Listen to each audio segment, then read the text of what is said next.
नमस्कार साथियों, मैं डॉक्टर वंदना भूपेंद्र प्रेमी, अध्यक्ष बेटी है तो कल है सामाजिक संस्था, आप सभी का बहुत बहुत स्वागत करती हूँ। आज हम जानते हैं कि हिंदू धर्म में मान्यता है कि भारत के सभी घरों में पहली रोटी गौ माता के लिए बनाते हैं। आज भी भारतीय समाज में गाय को गौ माता कहा जाता है। शास्त्रों के अनुसार ब्रह्मा जी ने जब सृष्टि की रचना की थी तो सबसे पहले गाय को ही पृथ्वी पर भेजा था। सभी जानवरों में मात्र गाय ही ऐसा जानवर है जो माँ शब्द का उच्चारण कराता है। इसलिए माना जाता है कि माँ शब्द की उत्पत्ति भी गौवंश से हुई है। गाय हम सबको माँ की तरह अपने दूध से पालती पोसती है। आयुर्वेद के अनुसार भी माँ के दूध के बाद बच्चे के लिए सबसे फायदेमंद गाय का ही दूध होता है। गौ माता की बात हो और लाल टिपारा की बात ना हो तो यह संभव नहीं है। आइए आज हम आपको लेकर चलते हैं ग्वालियर में मुरार स्थित लाल टिपारा, जहां हजारों गायें आपको देखने को मिलेंगी। कहा जाता है कि अगर गाय माता की सच्चे मन से पूजा और सेवा की जाए तो हमें पुण्य मिलता है। ग्रंथों के अनुसार गाय में सभी 33 करोड़ देवी देवताओं का वास होता है।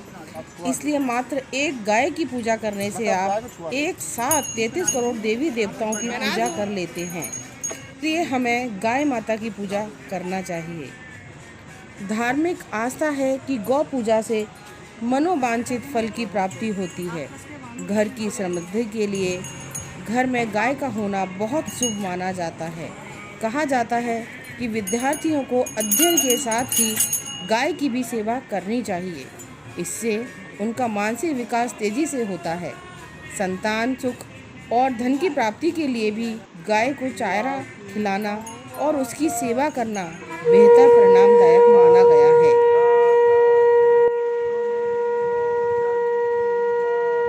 हमने भी अपने परिजनों के साथ गौशाला पहुंचकर गौ माता का विधिवत पूजन किया, तत्पश्चात आरती भी की। तो आप भी यहाँ एक बार जरूर आएं, पूजन करें।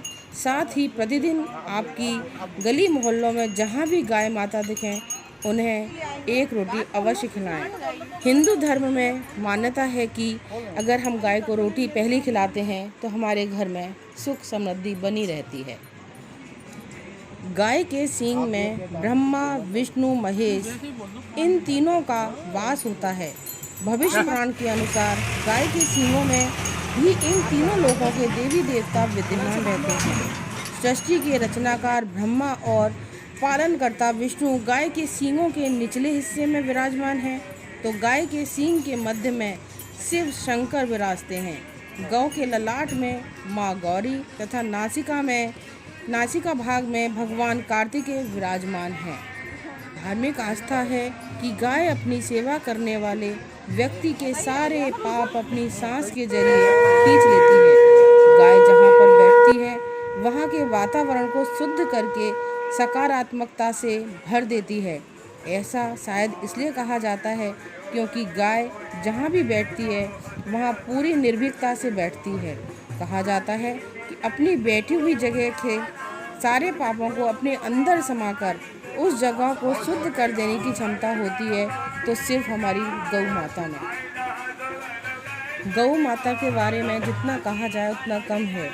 धार्मिक रूप से पूजनीय होने के कारण गाय का दान प्राचीन काल से महादान माना जाता है। बुजुर्गों से सुना है कि मृत्युशैया पर लेटे व्यक्ति के हाथ में यदि गाय की पूंछ थमा दी जाए तो उसके स्वर्ग जाने की पुष्टि हो जाती थी। कुछ लोग तो इसलिए गोदान भी करना अपना सबसे बड़ा पुण्य का काम समझते थे। भी मेरे साथ बोलिए, गौ माता की जय, भारत माता की जय।